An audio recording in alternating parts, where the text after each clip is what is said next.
The rear automatic braking, or RAB system, can assist the driver when the vehicle is backing up.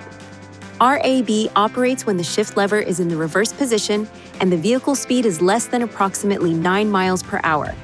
The system will be automatically turned on every time the ignition switch is placed in the on position. If a risk of a collision with an obstacle is detected when your vehicle is backing up, the RAB system warning indicator will flash in the vehicle information display.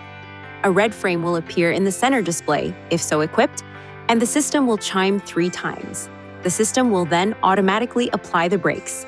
After the automatic brake application, the driver must apply the brake pedal to maintain brake pressure. The RAB system detects obstacles behind the vehicle using the parking sensors located on the rear bumper. You can push this switch to turn the system on or off. When the RAB system is disabled, this message will be displayed. To enable or disable the system, use these controls to select Settings, Driver Assistance, Emergency Brake, then Rear to toggle the system on or off. Please see your owner's manual for important safety information, system limitations, and additional operating and feature information.